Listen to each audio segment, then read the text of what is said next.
Você já se perguntou por que é que existem tantos sotaques no Brasil? O que não falta são variações da nossa língua portuguesa. E nesse vídeo a gente vai explicar a origem de algumas delas. Mas eu já adianto, não tem jeito certo ou errado de falar nessa história não.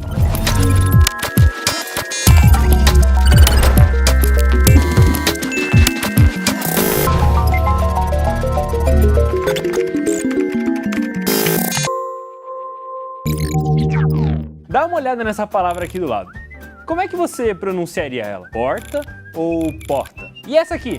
Você apostou sua grana no bolão ou no bolão? Pois é, se você mora em São Paulo ou no Mato Grosso, é bem provável que você fale um pouco diferente de quem mora no Rio, em Recife ou em Porto Alegre. Os sotaques surgiram por um motivo óbvio, porque povos de vários lugares diferentes formaram o Brasil ao longo de 5 séculos. Pode colocar aí na lista os imigrantes de Portugal, da Itália, da Alemanha, Holanda, Polônia, os escravizados de várias regiões da África e, claro, os índios que já viviam por aqui.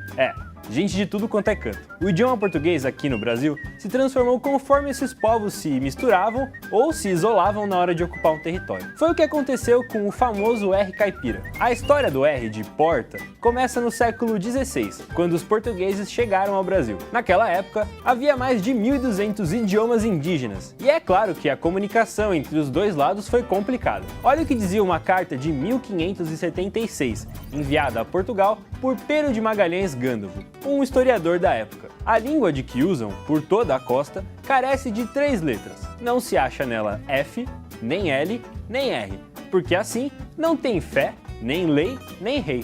Nos séculos seguintes, padres e jesuítas catequizaram os índios, que foram forçados a aprender a língua de Portugal. Acontece que não era nada fácil para eles falar o R dos colonizadores. Foi dessa dificuldade que surgiu o R caipira, também chamado de R retroflexo, já que, nesse caso, a língua faz uma retroflexão, indo até o fundo da boca. Você já tinha reparado nisso? O cachorro foge porque a porta tá sempre aberta. Esse tipo de pronúncia 100% brasileira se espalhou pelo país graças aos bandeirantes paulistas, que levaram o jeito de falar para outros estados. Hoje, dá para ouvir esse R no interior de São Paulo, Mato Grosso do Sul, Minas Gerais, Paraná e Santa Catarina. Ao longo dos anos, o R ganhou outras variações por aqui. Lugares que receberam imigração italiana, por exemplo, falam um R seco, com a língua atrás dos dentes, tipo em carro. Dá para ouvir isso em algumas regiões do sul ou em bairros paulistanos como a Moca, o Brás ou o Bexiga, que possuem forte influência da Itália. Outro jeitinho famoso de falar o R é o do Rio de Janeiro. Ele surgiu quando a corte portuguesa veio para o Brasil em 1808. Naquela época, o Rio tinha 23 mil habitantes. Quando Dom João VI desembarcou por lá, trouxe com ele uma comitiva de 15 mil pessoas. E não deu outra. Eles ajudaram a definir o sotaque carioca. E porta, no Rio, virou porta. E por que é que a corte falava desse jeito? Porque era moda imitar os franceses naquela época. A França, afinal de contas, era o centro cultural e intelectual do mundo. E como o R deles é mais forte, saindo lá do fundo da garganta, a corte portuguesa saía imitando esse jeito de falar. Em pouco tempo, a elite carioca adotou o costume, e aí a coisa pegou. Por falar em carioca, outro sotaque conhecido é o chiado do Rio.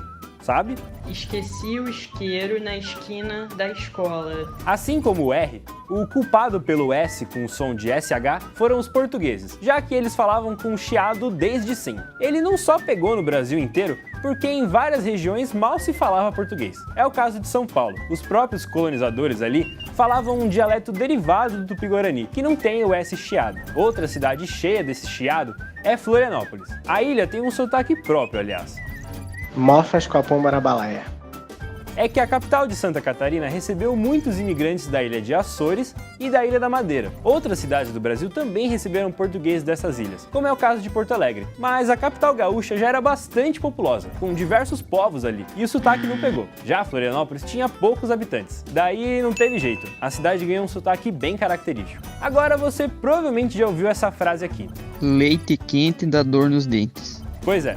Esse é o sotaque típico do Paraná. O estado virou um polo intenso de imigração a partir do século XIX. E essa maneira de falar dele está totalmente ligada a isso. É que o Paraná recebeu uma quantidade particularmente grande de imigrantes ucranianos e poloneses. E a falta de vogais nesses idiomas estimulou uma pronúncia mais pausada de letras como o E. Daí a dor no dente. Mas não é só no Paraná que vogais depois de T ou D recebem variações. Em Pernambuco, na Paraíba e no Rio Grande do Norte, a língua vai atrás dos dentes na hora de falar essas letras. Uma mudança sutil, mas que faz diferença. Hoje é dia de visitar a casa da minha tia, lá em Olinda. Outro grande contribuidor para os sotaques brasileiros é a cultura africana. Até o século XVII, mais de 800 mil escravos africanos vieram para o Brasil. E, sem dúvidas, isso deixou marcas no nosso português. Tirar o R do final de algumas palavras, como em calor, que vira calor, ou tirar vogais, como em cheiro, que vira cheiro, são coisas que aparecem com frequência em dialetos africanos. E como essas formas simplificam em muitos casos a maneira de falar,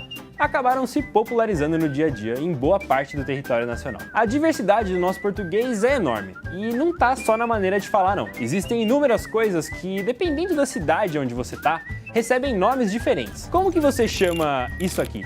Semáforo? Farol? Sinaleira? Luminoso? E esse bichinho aqui?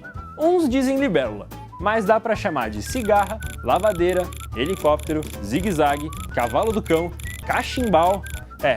Não dá pra ver tudo isso numa aula de português, muito menos num único vídeo. Mas todas essas variações da língua estão mais do que certas. Afinal, idiomas estão sempre evoluindo. E se as pessoas conseguem se comunicar, então tá valendo. Que outro assunto você quer ver aqui no Super Explica? Escreve aí nos comentários e não deixa de se inscrever no nosso canal no YouTube e de clicar para receber as notificações. Valeu e até a próxima, tio!